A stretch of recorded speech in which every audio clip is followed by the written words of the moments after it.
August 6th, 1945, 8:15 hours.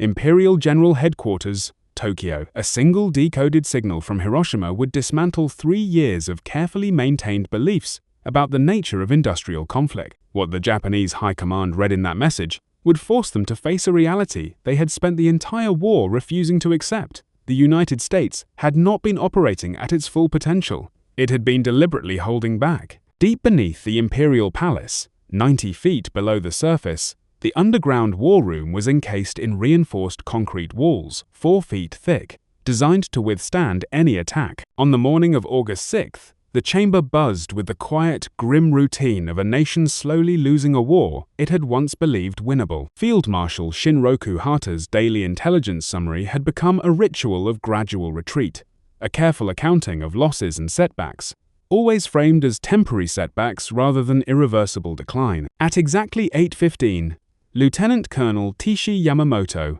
a communications officer, burst through the heavy steel door without the customary bow, his face pale, his breath uneven. In his hands, he clutched a decoded transmission that would forever change how Japan's military leadership perceived the war they were fighting. The message was incomplete, sent from the Hiroshima Regional Military Command just before all contact was lost. Entire city annihilated by one bomb. Explosion radius surpasses all prior attacks. Weapon type unknown. Losses beyond comprehension. Request urgent. The transmission cut off mid-sentence. General Yoshiro Umezu, chief of the Imperial General Staff, read the message once, then twice, then a third time, his mind racing for an explanation that fit the known laws of war. His immediate thought was that American B-29 Seconds had carried out the largest conventional bombing operation in history, perhaps 500 aircraft, all dropping firebombs in perfect coordination. No other explanation made sense. Hiroshima was a city of 350,000 people, spread across 27 square miles. How else could such destruction be achieved? Yet, as the morning unfolded, new reports began arriving, each more baffling than the last. Weather reconnaissance flights confirmed only 3 B-29 Seconds had been observed over Hiroshima that morning. Not 300, not even 30. 3. Admiral Suimu Toyota, chief of the Naval General Staff, stood before a massive wall map, tracking every known American military presence across the Pacific. His intelligence analysts had grown exceptionally adept at anticipating American moves, predicting bomber formations, estimating bomb loads, forecasting damage patterns. In 3 years of aerial combat, they had never seen anything remotely resembling the destruction described in Hiroshima. 3 aircraft could not, by any known logic, erase an entire urban center. By 10 hours, reconnaissance pilots attempting to reach Hiroshima returned with reports that defied belief. They described a towering cloud, shaped like a mushroom, rising above 40,000 feet, visible from 150 miles away. The cloud shimmered with colors they had never witnessed before: deep purples, radiant oranges, hues that seemed to pulse with an inner light. At 11:30, Foreign Minister Shigenori Togo received the first-hand account, delivered by a railway official who had been stationed 15 miles from the city. The man's testimony, recorded by Togo's secretary, described a flash so intense it seemed brighter than 1,000 suns, followed by a shockwave that hurled locomotives from their rails. He reported that the heart of the city had simply disappeared, replaced by a raging firestorm visible from the surrounding mountains. At 14 hours, the Supreme War Council convened in silence. Prime Minister Kantaro Suzuki, a man who had narrowly escaped assassination for merely suggesting peace talks, laid the accumulated reports on the table. His hands shook slightly as he did so. "Gentlemen," he began, "we must consider what this means." General Korechika Anami, the Minister of War and the most determined voice in favor of continuing the war, spoke first. "This is American deception," he said.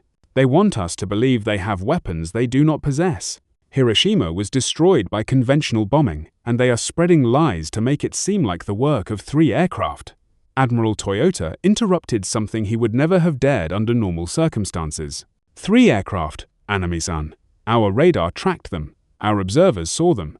3. The room fell into a silence so profound it felt like the weight of the earth above them had settled into the chamber. For 3 years, Japanese military doctrine had rested on a single, unshakable assumption. American industrial superiority could be overcome by Japanese spiritual strength and tactical brilliance. The United States could produce more ships, planes, and tanks, but Japanese soldiers would fight with such intensity that American losses would become politically unsustainable. This belief had shaped every strategic decision since the attack on Pearl Harbor. When American factories turned out 300,000 aircraft, Japan's leaders told themselves that Japanese pilots, though vastly outnumbered, would fight with 10 times the spirit. When American shipyards launched cargo vessels faster than German submarines could sink them, Japan consoled itself with the idea that American sailors lacked the warrior's soul. But a single bomb capable of obliterating a city suggested something far more unsettling. It suggested that American industrial and scientific capabilities had reached a level that made Japanese resistance not just difficult, but utterly meaningless. It suggested that the United States had been developing revolutionary weapons in secret,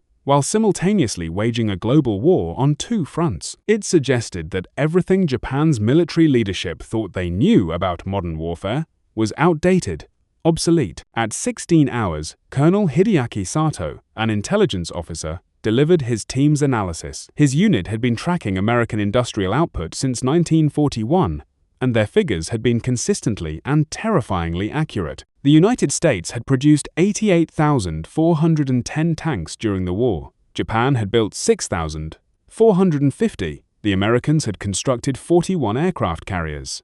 Japan, 15. American shipyards had launched merchant vessels so rapidly that they outpaced losses to enemy submarines. But Sato's new assessment introduced a concept that shattered their understanding. If, he said, his voice barely rising above a whisper, the Americans can destroy entire cities with a single weapon, then they possess scientific capabilities that render numerical comparisons irrelevant. They are not fighting the same war we are fighting. Foreign Minister Togo added the unspoken truth hanging in the air. And if they have one such bomb, he said, we must assume they have more. The Japanese understanding of American power had been built on a foundation of beliefs carefully constructed long before the war began. These beliefs, documented in countless staff meetings and strategic evaluations, had been maintained with unwavering conviction until now. But to grasp what the High Command was finally beginning to realize, one must first understand what they had convinced themselves was true. In November 1941, Admiral Isoroku Yamamoto, Commander-in-Chief of the Combined Fleet, had delivered the most accurate assessment of American industrial capacity that any Japanese leader would ever make. His warning, recorded in Naval Staff minutes, was unambiguous. I can run wild for 6 months or a year, but I have absolutely no confidence for the 2nd or 3rd year. Yamamoto had lived in the United States. He had studied at Harvard and served as a naval attaché in Washington. He had toured American factories and seen the scale of their industrial infrastructure with his own eyes. His calculations were not based on hope or national pride, but on cold, hard data. America's steel production alone dwarfed Japan's total industrial output. American oil reserves were effectively limitless compared to Japan's precarious reliance on imported fuel. Yet Yamamoto's warnings were systematically ignored by the very officers now sitting in the underground bunker, staring at the wreckage of their assumptions. Army planning documents from 1941, later recovered from archives, revealed the alternative narrative that had taken root among the leadership. American industrial power, they believed, would be neutralized by 3 key factors. First, distance. Japan's conquests would create a vast defensive perimeter so expansive that American supply lines would collapse under their own weight. Every ship, every aircraft, every round of ammunition would have to cross 5,000 miles of hostile ocean to reach the front lines. Japan, by contrast, could sustain its forces from nearby occupied territories, while the United States exhausted itself in endless logistical struggles. Second, morale. American society was seen as decadent, individualistic, and incapable of enduring heavy casualties. Japanese doctrine assumed that after losing 30,000 to 40,000 men, American public opinion would demand an end to the war. The Japanese soldiers' willingness to die, they believed, would outlast America's willingness to fight. Third, tactical excellence. Japanese forces, through superior training, warrior ethos, and battlefield innovation, would inflict casualty ratios so high that American numerical advantages would become irrelevant. One Japanese soldier, they believed, was worth 3 to 4 American soldiers in combat. These assumptions had been tested and repeatedly disproven in every major engagement of the Pacific War. Yet, the High Command had consistently reinterpreted defeats as isolated incidents requiring minor corrections, not as evidence of fundamental flaws in their strategy. At Midway in June 1942, Japan lost 4 aircraft carriers in a single day. The official assessment blamed bad luck and tactical blunders, not American code-breaking or the inherent vulnerability of Japan's carrier-centric strategy. The core belief that Japan could overcome numerical inferiority remained unshaken. At Guadalcanal, from August 1942 to February 1943, Japanese forces discovered that the Americans could sustain logistics across vast distances and could match them in jungle warfare. The official explanation blamed local commanders for insufficient aggression, not the impossibility of the strategic situation. The belief that American society would break under sustained casualties remained intact. By August 1945, every foundational assumption had been shattered by reality. Yet senior leadership had never formally acknowledged this. General Anami's insistence on fighting to the last citizen was not born of ignorance, but of a belief system that had never been properly re-evaluated. The afternoon of August 6th marked the first time in the entire war that the Supreme War Council confronted their illusions head-on. Colonel Sato presented what he called the reality assessment, a document his team had compiled over the previous 6 months, but had been barred from sharing until now. The figures were devastating. In 1944 alone, American aircraft production exceeded Japan's total output for the entire war. American shipyards were building escort carriers faster than Japan could train pilots. American munitions factories produced more shells in a single week than Japan's entire industry produced in a month. But Sato's most damning data involved scientific research. His intelligence network had documented that American military research employed over 130,000 scientists and engineers. Japan's comparable effort involved approximately 6,000. American research universities, Harvard, MIT, Berkeley, Chicago, had physics departments larger than Japan's entire scientific community. The atomic bomb, Sato explained, required facilities that Japan could not have constructed even if they had known how. The Americans had built entire cities in secret. Oak Ridge, Tennessee, Hanford, Washington, Los Alamos, New Mexico. These sites consumed more electricity than major Japanese cities. They employed 130,000 workers. The Manhattan Project cost $2 billion more than Japan spent on its entire war effort in 1944. Foreign Minister Togo asked the question that would haunt future war crimes trials and historical debates. How could we not know? Sato's answer was painful but honest. We knew, Foreign Minister. Our intelligence services reported on American industrial expansion continuously. We intercepted communications about large-scale secret projects.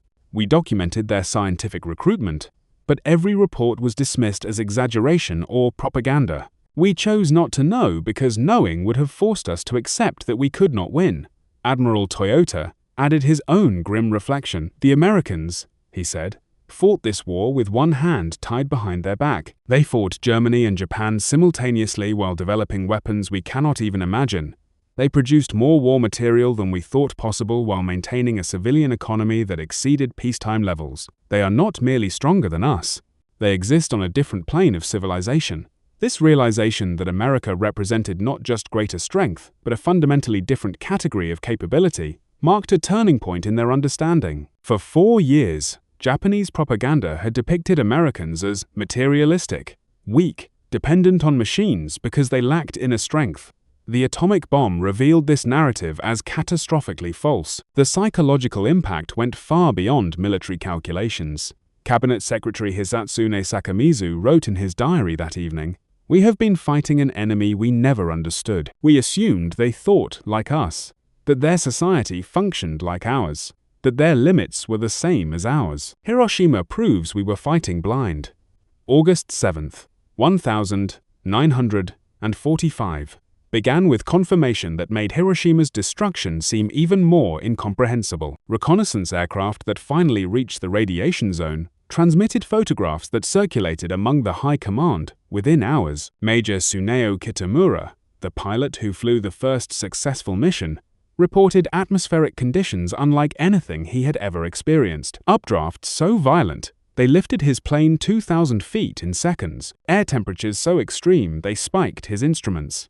Visibility obscured by smoke rising into the stratosphere. The photographs, developed by 11 hours, showed a scene that military analysts initially refused to accept. The city center, about 4 square miles, had been completely flattened, not destroyed in the traditional sense, where rubble and foundations remained, but reduced to bare earth. Structures had been vaporized. The reconnaissance team estimated that everything within a mile of the blast center had ceased to exist in any recognizable form. Intelligence analysts compared these images to conventional bombing results. The most devastating conventional raid, the Tokyo firebombing of March 9-10, 1945, had required 334 B-29 seconds, dropping 1,665 tons of incendiaries over 3 hours. Hiroshima's destruction exceeded that in scale and intensity, achieved by a single bomb from a single aircraft in a single instant. The Supreme War Council reconvened at 14 hours on August 7th, presented with new intelligence that transformed the strategic landscape. At midnight Moscow time, Soviet Foreign Minister Vyacheslav Molotov had summoned Japanese Ambassador Naotake Sato to the Kremlin. The message was brief. The Soviet Union would consider itself at war with Japan, effective August 9th, 1945. This announcement shattered Japan's last strategic hope. For months, Japanese diplomacy had sought Soviet mediation for peace terms, clinging to the fantasy that Stalin, never fully trusted by his Western allies, might broker an agreement preserving some Japanese territory and avoiding foreign occupation. The Soviet entry into the war eliminated that possibility entirely. General Anami's face, according to multiple witnesses, turned ashen as the implications sank in. Japan now faced enemies on all sides: American atomic weapons from the east, Soviet armies from the north, British Commonwealth forces from the south, and Chinese resistance continuing in occupied territories. The empire that once stretched from India's border to the Central Pacific was being crushed back toward the home islands with overwhelming force. Foreign Minister Togo laid out the brutal truth. "We have 3 choices," he said. "Surrender unconditionally, fight until every city is destroyed by atomic weapons, or fight until Soviet and American forces invade and Japan ceases to exist as a nation. There are no other options." August 8th brought fragmented reports of Soviet advances. The Red Army had launched a massive offensive into Manchuria, overwhelming Japanese defenses. The Kwantung Army, once the elite force of the Japanese military, was being systematically dismantled. Soviet armored columns advanced 50 miles on the first day, facing resistance that crumbled before forces honed in the destruction of Nazi Germany. The Manchurian campaign revealed another uncomfortable truth about American power. The Soviets were equipped with thousands of American trucks, jeeps, and radios, supplied through Lend-Lease. American industrial capacity had not only sustained its own forces across 2 oceans, but had also armed allies on a scale unimaginable by Japanese standards. A single American program, Lend-Lease, had provided more material to Soviet forces than Japan's entire industrial output for the war. At 11:02 hours on August 9th, a second atomic bomb obliterated Nagasaki. The transmission from the Nagasaki Regional Command was even shorter than Hiroshima's. Second atomic attack. City destroyed. Casualties catastrophic. Then silence. The emergency session of the Supreme War Council that afternoon descended into something unprecedented in Japanese military protocol: an open admission of total strategic failure. Navy Minister Admiral Mitsuma Masaoki Yonai spoke with remarkable candor for a military officer in that setting. "The Americans have shown they can destroy our cities at will, one after another, until nothing remains," he said. "They have demonstrated the ability to continue this indefinitely. We cannot defend against weapons we cannot detect until they explode. Our anti-aircraft systems are useless. Our fighter planes cannot intercept what they cannot find. Our civil defense measures are meaningless." Army Chief of Staff General Umezu added an assessment that would have been considered defeatist heresy just weeks earlier. "The atomic bomb changes everything," he said. "Concentrated forces become targets. Cities become targets. Our strategy of fighting to the last citizen assumes the Americans must invade to occupy. But if they can destroy cities without landing, our entire defensive doctrine becomes obsolete. They can erase Japan without ever setting foot on our soil." Intelligence estimates presented that evening calculated that the United States likely possessed between 3 and 7 additional atomic bombs, with the capacity to produce more. Even if the number was exaggerated, even if America had only one more weapon, the strategic implication remained the same. Continued resistance was suicide. Cabinet Secretary Sakamizu recorded the emperor's private remarks from an audience that evening. His Majesty stated that the unendurable must be endured. "The atomic bombs have shown that continued resistance will lead to the complete annihilation of the Japanese people. We must accept terms that preserve the nation, even if those terms are unbearable."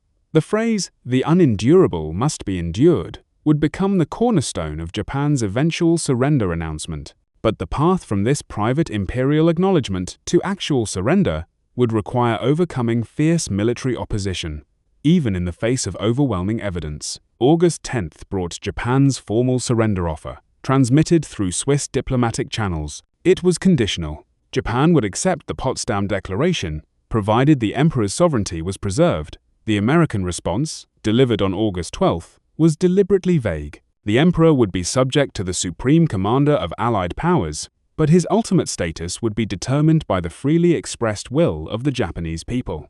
This ambiguity triggered a final crisis. Military hardliners, led by General Anami, interpreted it as unacceptable.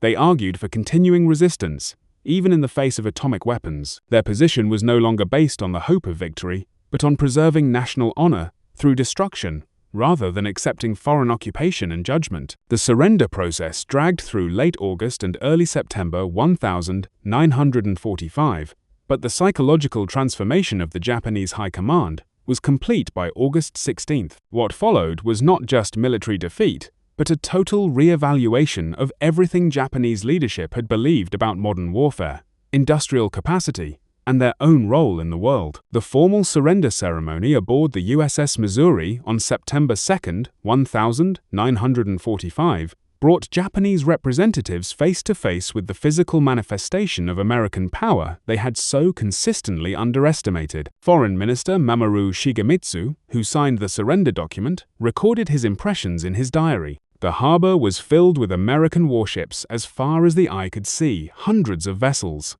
Aircraft filled the sky in formations so dense they blocked the sun.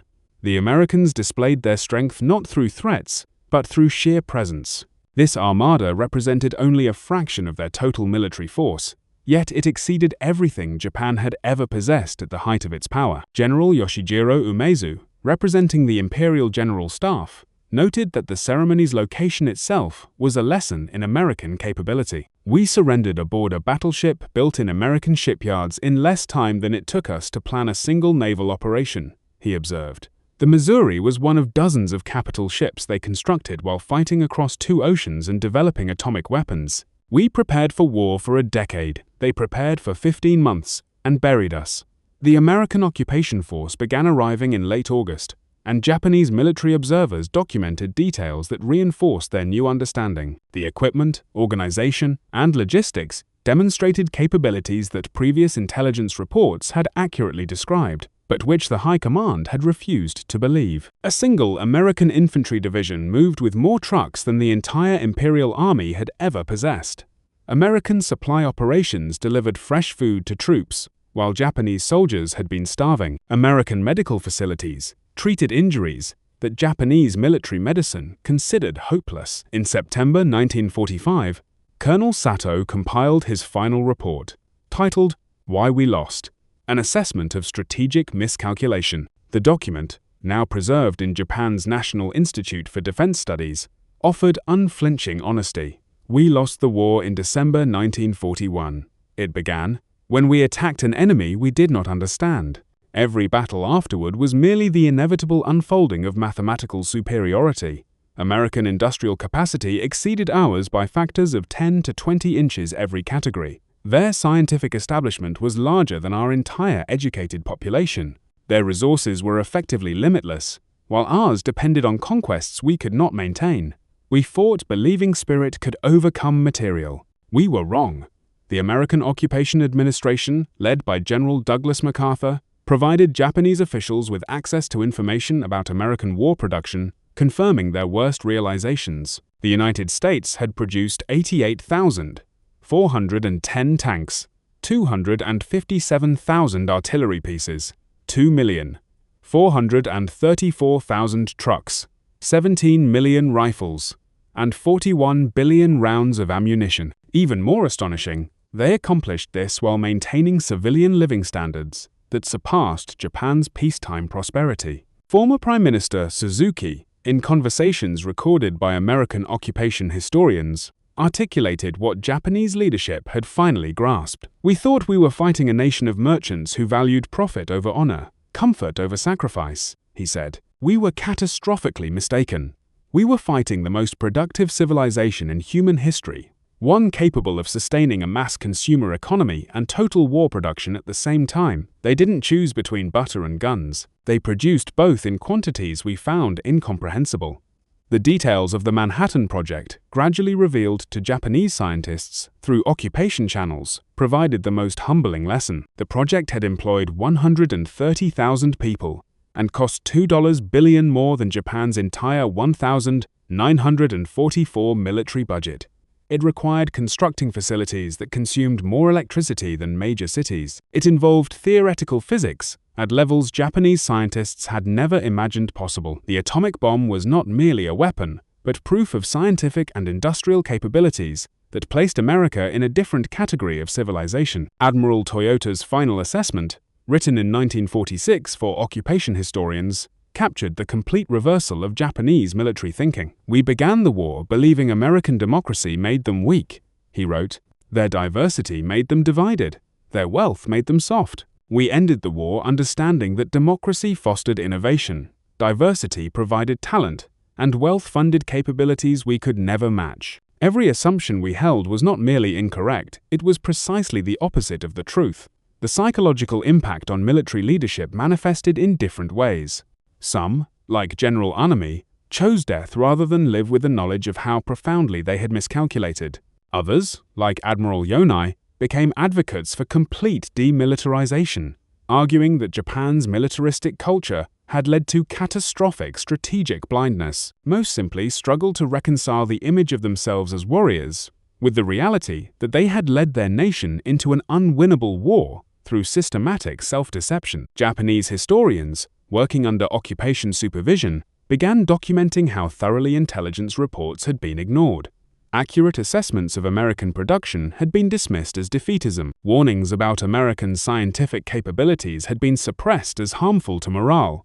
Evidence of Japan's defeat had been reinterpreted as temporary setbacks requiring more fighting spirit. The entire command structure had created an information environment where truth became treason and optimism became policy. The final lesson the Japanese high command absorbed was perhaps the most bitter. American power had not been fully unleashed. The United States had fought a two-ocean war while maintaining substantial reserves, developing next-generation weapons, and preparing for future conflicts. The atomic bombs were not America's maximum effort, but what they could accomplish, while simultaneously doing a dozen other things.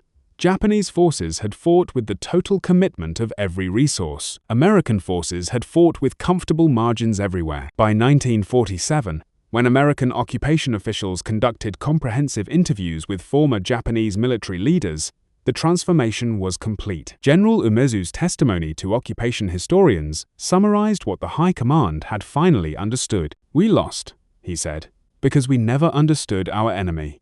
We attributed to them our own weaknesses, limited resources, narrow industrial base, rigid thinking when they possessed the opposite. We believed our own propaganda when we should have trusted our intelligence. The atomic bomb was not the cause of our defeat. It was the final proof that we had been defeated from the moment we began fighting an enemy we never truly comprehended. We learned too late that courage cannot defeat chemistry, Spirit cannot overcome steel, and determination means nothing when facing an enemy who possesses both determination and 10 times your capacity to give it physical form.